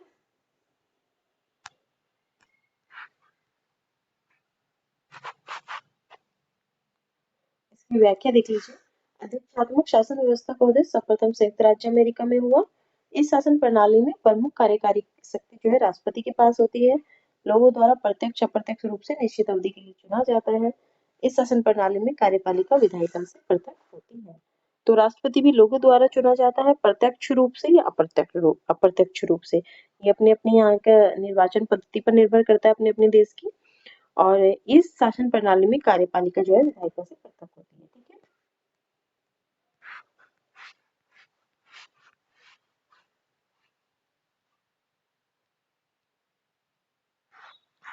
नेक्स्ट क्वेश्चन, भारत में प्रजातंत्र इस तथ्य पर आधारित है कि ऑप्शन है संविधान लिखित है, ठीक है। यहाँ मौलिक अधिकार प्रदान किए गए हैं, ये भी ठीक है। जनता को सरकारों को चुनने और बदलने का अधिकार प्राप्त है, ये भी ठीक है। यहाँ राज्य के नीति निदेशक तत्व है, ये भी सही है। लेकिन इसमें सर्वोत्तम आंसर क्या है? तो सर्वोत्तम आंसर है प्रजातंत्र किस पर आधारित है? यहाँ पे जनता को सरकारों को चुनने और बदलने का अधिकार है। प्रजातंत्र यानी कि प्रजा का तंत्र, लोगों का तंत्र, ठीक है। लोगों की शासन व्यवस्था, प्रजा के द्वारा स्थापित शासन व्यवस्था। और प्रजा कैसे स्थापित करती है शासन व्यवस्था? सरकारों को चुनती है, सरकारों को बदल सकती है।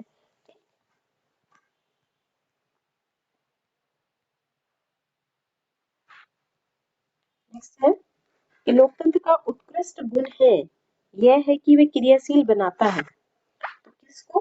साधारण पुरुषों को और महिलाओं की बुद्धि और चरित्र को, ठीक है। लोकतंत्र का उत्कृष्ट गुण यह है कि वे क्रियाशील बनाता है साधारण पुरुषों को, महिलाओं की बुद्धि और चरित्र को। बाकी ऑप्शन आप पढ़ना चाहें तो पढ़ लीजिए। कार्यपालक नेतृत्व को सशक्त बनाने वाली पद्धतियों को, कार्यपालक नेतृत्व यानी प्रधानमंत्री को सशक्त बनाने वाली पद्धतियों को। ऐसा तो नहीं है कि प्रधानमंत्री को सशक्त बनाने वाली पद्धतियों को के बारे में ज्यादा उल्लेख रहता है लोकतंत्र में, ऐसा तो नहीं है, तो ये नहीं है।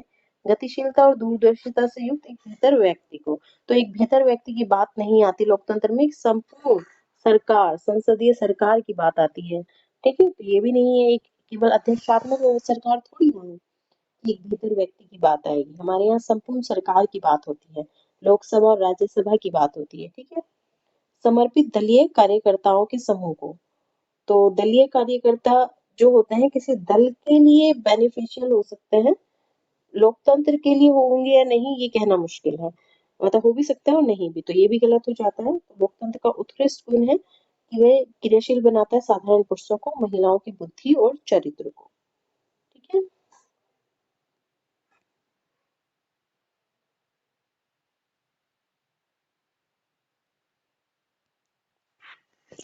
नेक्स्ट है, भारत में एक गणतंत्र है, इसका अर्थ है कि सभी मामलों में अंतिम अधिकार जनता के पास है।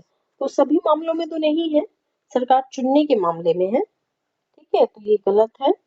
भारत में संसदीय शासन नहीं है, ये भी गलत है, संसदीय शासन है। भारत में वंशानुगत शासन नहीं है, तो गणतंत्र का तात्पर्य यही है कि भारत में वंशानुगत शासन नहीं चला रहा है, यहाँ पे सरकार चुनी जाती है। भारत राज्यों का संघ है, ये सही है, लेकिन ये गणतंत्र को पुष्ट नहीं करता, ये संघीय व्यवस्था कहलाता है, ठीक है। संघीय व्यवस्था कहलाता है ये।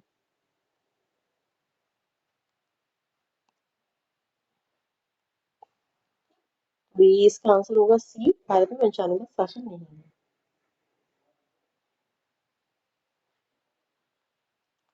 नेक्स्ट, भारत एक गणतंत्र है, इसमें जिसमें अंतर्निहित है कि राज्य का अध्यक्ष निर्वाचित होता है। तो अध्यक्ष तो राष्ट्रपति है, राष्ट्रपति तो निर्वाचित नहीं होता। ठीक है, तो ये नहीं है, देश स्वतंत्र है, ये सही है, लेकिन गणतंत्र में ये निहित नहीं है। ठीक है, तो ये भी गलत है। देश में एक जनतांत्रिक व्यवस्था की सरकार है। तो जनतांत्रिक गणतंत्र क्या बताता है? गण यानी जनता का तंत्र, जनता का शासन। तो यानी कि देश में एक जनतांत्रिक व्यवस्था की सरकार है, सी इसका आंसर होगा।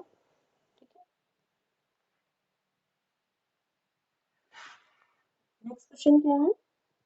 नेक्स्ट क्वेश्चन है निम्नलिखित में से किनसे विनिर्धारित होता है कि भारत का संविधान परिसंघीय है? तो भाई परिसंघीय, इस परिसंघ क्या होता है? संघ और राज्यों से मिलकर बना केंद्र और राज्यों से मिलकर बना संघ, जिसमें शक्तियों का विभाजन केंद्र और राज्यों के बीच में किया जाता है। तो इसमें सही आंसर होगा डी, शक्तियों का विभाजन केंद्र और राज्यों के बीच। केंद्र और राज्यों के बीच शक्तियों के वितरण से पता चलता है कि भारत का संविधान परिसंघीय है। ठीक है,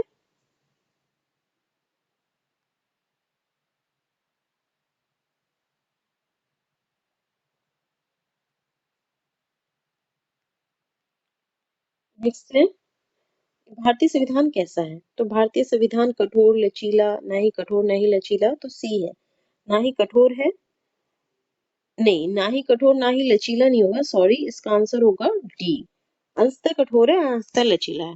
कहीं कहीं पे हम कठोर हो जाते हैं और कहीं कहीं पे लचीले हो जाते हैं भारतीय संविधान बेसिकली। तो भारतीय संविधान को नम्य और नम्य अनम्य का मिश्रण माना जाता है। ठीक है, नम्य यानी कठोर, अनम्य यानी कि लचीला। तो नम्य अनम्य का मिश्रण माना जाता है और भारतीय संविधान अंशतः कठोर है और अंशतः लचीला है। क्योंकि कुछ उपबंधों को हम साधारण बहुमत से ही संशोधित कर सकते हैं संविधान के, और कुछ उपबंधों में संविधान के कुछ उपबंधों को संशोधित करने के लिए हमें संसद के 2/3 बहुमत की आवश्यकता होती है और साथ ही राज्यों के आधे से अधिक राज्यों के सहमति की आवश्यकता होती है। इसलिए अंशतः कठोर है और अंशतः लचीला है।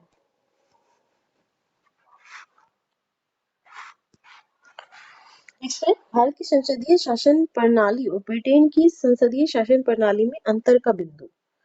तो सामूहिक उत्तरदायित्व, ठीक है, न्यायिक समीक्षा, तो न्यायिक समीक्षा हमारे यहाँ है, लेकिन ब्रिटेन में नहीं है। ब्रिटेन में वहां की संसद ने जो विधि पारित कर दी तो वो सर्वोच्च है। वहां ब्रिटेन में वहां सर्वोच्च न्यायालय से या संविधान से भी ज्यादा सर्वोच्च क्या है? तो वहां की संसद, उसने जो विधि पारित कर दी वो कर दी। ठीक है, तो वहां न्यायिक समीक्षा का कोई उल्लेख नहीं है। तो इसलिए यही हमारा और हमारी संसदीय शासन प्रणाली, भारत की संसदीय शासन प्रणाली और ब्रिटेन की संसदीय शासन प्रणाली में एक महत्वपूर्ण अंतर है। ठीक है, बाकी तो सभी सही है कि सामूहिक उत्तरदायित्व है, वहां पर भी देशोत्तरनात्मक व्यवस्थापिका है, वास्तविक और नामात्रिक कार्यपालिका है।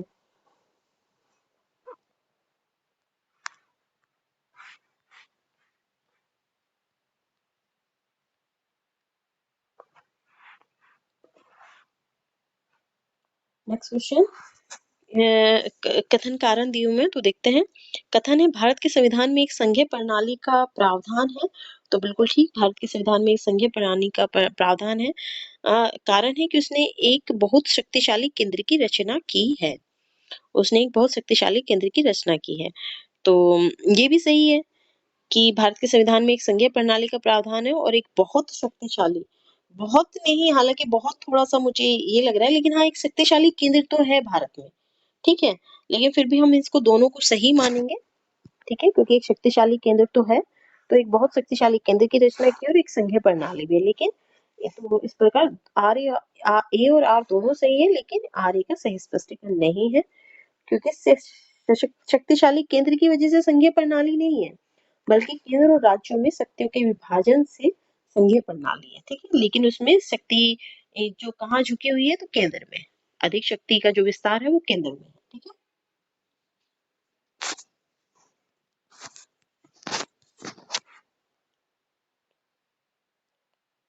नेक्स्ट क्वेश्चन, भारत में संघवादिता व्यवहारिक नहीं है। कथन है भारत में संघवादिता व्यवहारिक नहीं है और कारण है कि भारत एक संघीय राज्य नहीं है। तो भारत एक संघीय राज्य नहीं है तो गलत है, भारत एक संघीय राज्य है, ये गलत है। और भारत में संघवादिता व्यवहारिक नहीं है, ये सही है। तो इसमें सी होगा, ए सही है, परंतु आर गलत है। ठीक है, अच्छा, आप ये सोच रहे होंगे कि जब भारत एक संघीय राज्य है तो संघवादिता व्यवहारिक क्यों नहीं है? ठीक है, क्योंकि भारत पूर्ण संघ नहीं है। ठीक है, इसलिए कई भारत जो है वो एक पूर्ण संघ नहीं है। भारत संघीय राज्य है लेकिन एक पूर्ण संघ नहीं है, क्योंकि भारत में बहुत सारे जो प्रावधान है भारतीय संविधान के, वो एक शक्तिशाली केंद्र की रचना करते हैं। यानी कि केंद्र में अधिक शक्तियां हैं और राज्यों को कम शक्तियां दी गई हैं कंपैरेटिवली केंद्र के। तो ठीक है, तो इसलिए संघवादिता पूरी तरह से यहाँ पे व्यवहारिक नहीं है संघवादिता। लेकिन क्योंकि हम एक पूर्ण संघ नहीं है, हम अर्ध संघ, केसी बियर ने भारतीय संविधान को कहा है कि, या भारतीय संघीय व्यवस्था को अर्ध संघ कहा है। ठीक है, तो हम अर्ध संघ है, इसलिए यहाँ पे ये स्टेटमेंट कि भारत में संघवादिता व्यवहारिक नहीं है सही हो जाता है।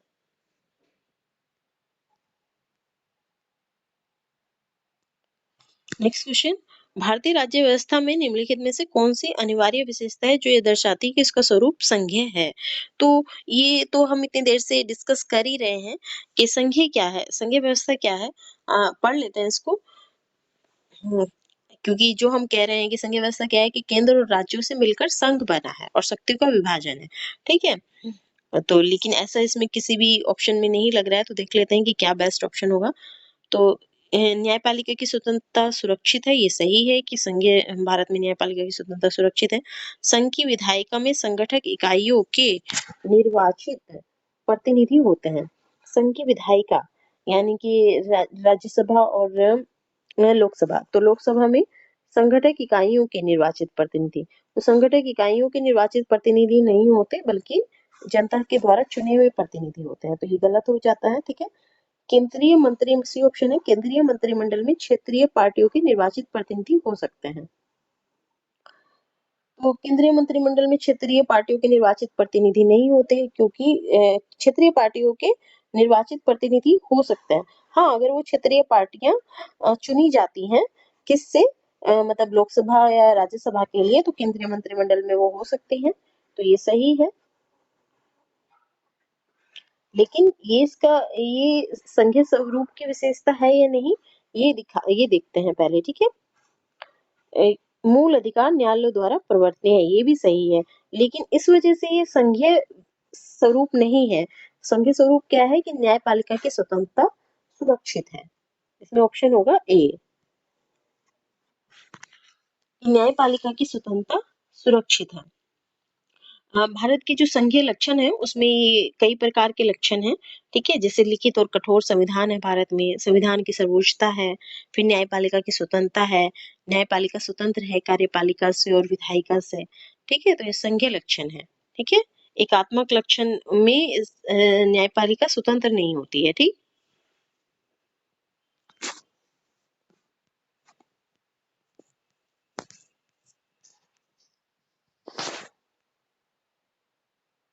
नेक्स्ट क्वेश्चन, निम्न में से कौन एक भारत के संविधान का संघीय लक्षण नहीं है? तो केंद्र और राज्यों के बीच शक्ति का बंटवारा, ये तो हम देख चुके हैं पहले ही, सही है। पूर्ण रूप से लिखित संविधान होता है तो संघीय लक्षण होता है। ठीक है, ये भी सही है। इकहरी नागरिकता, तो इकहरी नागरिकता नहीं है, क्योंकि इकहरी नागरिकता किसमें आती है, एकीकृत व्यवस्था में। ठीक है, जहाँ पर केवल एक ही नागरिकता हो। ठीक है, तो भारत के संविधान का संघीय लक्षण नहीं है इकहरी नागरिकता। स्वतंत्र न्यायपालिका है, ये सही है।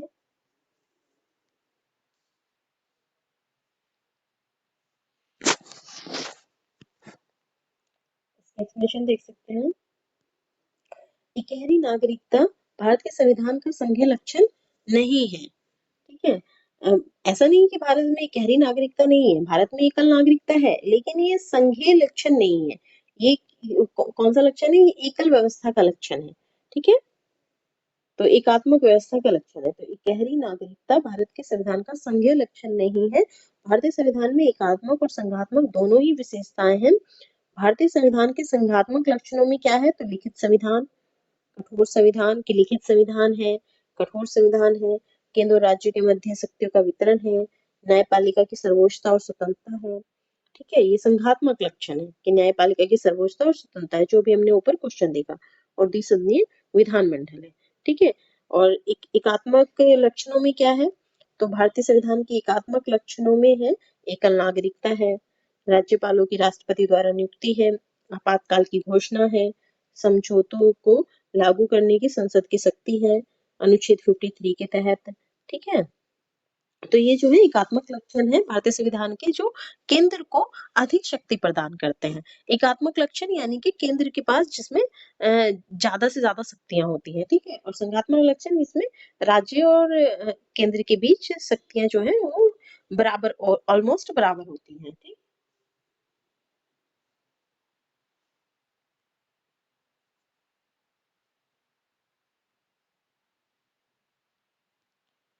नेक्स्ट क्वेश्चन है कि भारतीय संघीय व्यवस्था में कौन से एकात्मक तत्व पाए जाते हैं। तो अभी हम एक्सप्लेनेशन देख चुके हैं, तो अभी आप कर लेंगे इसको।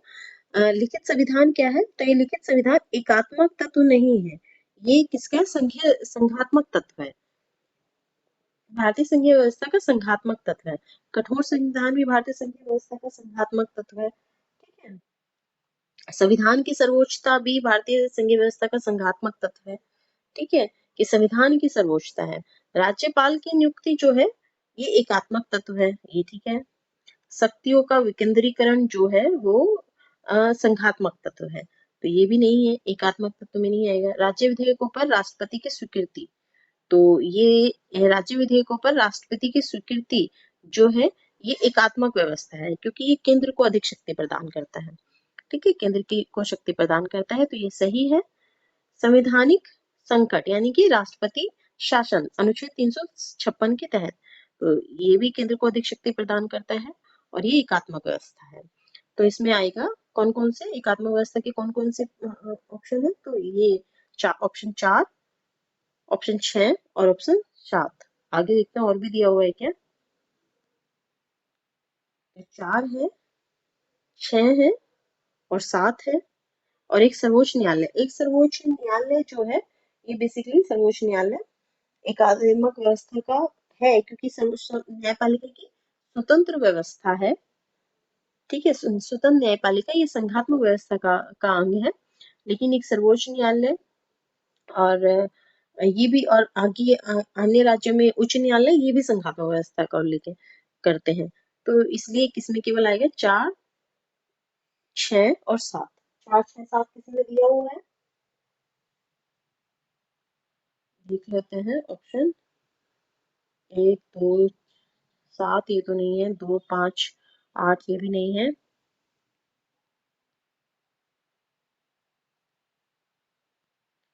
ये दिया हुआ है 4, 6 और 7, तो डी आंसर इसका सही होगा। ठीक है, यानी कि राज्यपाल की नियुक्ति एकात्मक तत्व है, संघीय व्यवस्था का राज्य विधेयकों पर राष्ट्रपति की स्वीकृति एकात्मक तत्व है, और संवैधानिक संकट। ठीक,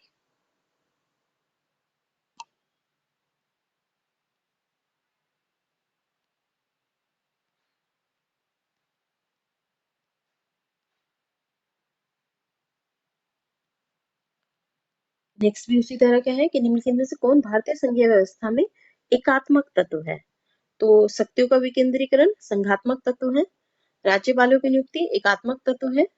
ठीक है, और राज्यसभा में असमान प्रतिनिधित्व जो है, राज्यसभा में असमान प्रतिनिधित्व ये भी एकात्मक तत्व है। ठीक, ये अगर संघात्मक तत्व होता तो सभी को बराबर, राज्यों को और केंद्र को, या सभी राज्यों को बराबर राज्यसभा में बराबर प्रतिनिधित्व दिया जाता, तो ये भी क्या है, ये एकात्मक तत्व है। ठीक है, राज्यसभा में असमान प्रतिनिधित्व। न्यायिक पुनर्वलोकन, तो न्यायिक पुनर्वलोकन जो है संघात्मक तत्व है। अखिल भारतीय सेवाएं एकात्मक तत्व है। ठीक है, क्योंकि केंद्र जो है अखिल भारतीय सेवाओं के माध्यम से विभिन्न राज्यों में अपने मतलब प्रशासनिक अधिकारियों को बिठाती है, देश के प्रशासनिक अधिकारियों को बिठाती है, जिन पर जो सर्वोच्च अधिकार किसका होता है, उनकी नियुक्ति का जो अधिकार होता है नियुक्ति का और उनकी पद समाप्ति का, वो केंद्र सरकार के पास होता है। तो अखिल भारतीय सेवाएं भी एकात्मक तत्व है। तो इसमें अर्धशतात्मक व्यवस्थापिका जो है ये संघीय व्यवस्था का तत्व, ये संघात्मक व्यवस्था संघात्मक तत्व है, तो ये भी नहीं है। तो इसमें आएगा 2, 3 और 5, इसका आंसर होगा 2, 3 और 5, यानी कि राज्यपालों की नियुक्ति, राज्यसभा में असमान प्रतिनिधित्व और अखिल भारतीय सेवाएं 2, 3, 5। देखते हैं कहाँ दिया हुआ है ऑप्शन में, तो बी में दिया हुआ है 2, 3 एवं 5।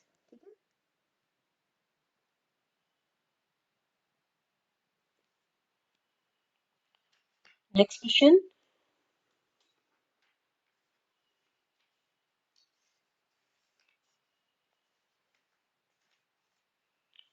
नेक्स्ट क्वेश्चन है कि भारत में संघीय व्यवस्था से संबंधित निम्नलिखित कथनों में से कौन सा सही है? तो संविधान पहला है कि संविधान शासन की मूल संरचना के लिए एक संघीय व्यवस्था की प्रस्तावना करता है, ठीक है। और दूसरा है कि एकात्मक झुकाव का उसमें सशक्त मिश्रण है, ठीक है। तो दोनों स्टेटमेंट ही तो सही लग रहे हैं, सही है कि संविधान शासन की मूल संरचना के लिए एक संघीय व्यवस्था की प्रस्तावना करता है, ये सही है संघीय व्यवस्था के संबंध में, ठीक है। एकात्मक झुकाव का उसमें सशक्त मिश्रण है, ये सही है। तीसरा है दोनों संघ और राज्य विधायिकाएं प्रभुत्व संपन्न है, तो ऐसा नहीं है, प्रभुत्व संपन्न नहीं है संघ और राज्य विधायिकाएं, ठीक है। क्योंकि विधायिका और कार्यपालिका जो है, विधायिका द्वारा कार्यपालिका विधायिका पर भी न्यायपालिका का न्यायिक समीक्षा के माध्यम से नियंत्रण रहता है, ठीक है। और राज्य विधायिकाओं पर भी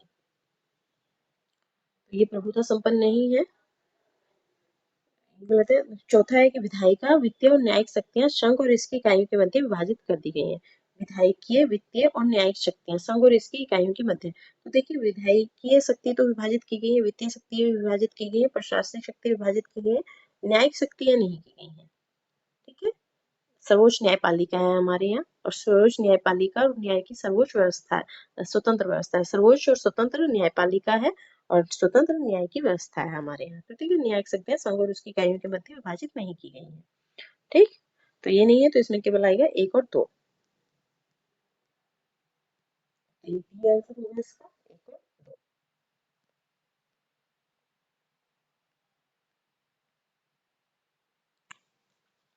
नेक्स्ट क्वेश्चन है कि भारत का राष्ट्रपति परोक्षतः निर्वाचित होता है, ठीक है। परोक्षतः यानी कि अप्रत्यक्ष रूप से, ठीक है। भारत का राष्ट्रपति अप्रत्यक्ष रूप से निर्वाचित होता है, तो सही है।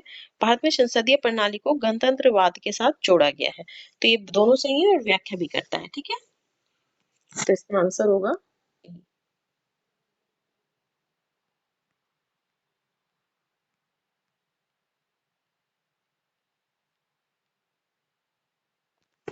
नेक्स्ट है राजनीतिक दल लोकतंत्र के जीवन रखते हैं, ये सही है। राजनीतिक दल नहीं होंगे तो कैसे मतलब चुनाव होंगे, तो राजनीतिक दल लोकतंत्र के जीवन रखते हैं, सही है। लोग खराब शासन के लिए सामान्यतः राजनीतिक दलों को कोसते हैं, तो इसीलिए क्योंकि ये भी सही है स्टेटमेंट, और ये सही इसीलिए इसी कारण राजनीतिक दल जो है कि लोग खराब शासन के लिए सामान्यतः राजनीतिक दलों को कोसते हैं, इसीलिए राजनीतिक दल लोकतंत्र के जीवन रखते हैं, तो इसमें होगा ये और आर दोनों सही है, आर ए का सही स्पष्टीकरण है।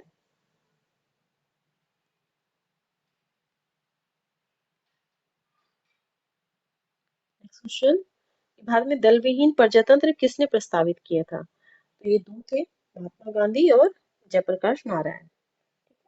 महात्मा गांधी और जयप्रकाश नारायण ने कहा था कि दल विहीन प्रजातंत्र, ये दलीय व्यवस्था के दोषों के कारण उन्हें दल विहीन लोकतंत्र और सहभागी लोकतंत्र के समर्थक थे, ठीक है। कैसे ये चाहते थे कि दल विहीन प्रजातंत्र होना चाहिए, दल नहीं होने चाहिए, ठीक है। इन दलीय व्यवस्था की अपने दोष होते हैं इनके अनुसार। नेक्स्ट क्वेश्चन, भारत की संघात्मक संरचना का मुख्य उद्देश्य इसकी बहुआयामी विविधताओं में से एक राष्ट्र का निर्माण करना और राष्ट्रीय एकता को संरक्षित करना था। राष्ट्रीय एकता को संरक्षित करना था, तो बिल्कुल सही है। कारण है कि विविधताओं के समंजस से एक सशक्त न कि कमजोर भारतीय राष्ट्रीयता का निर्माण हुआ है, ये भी सही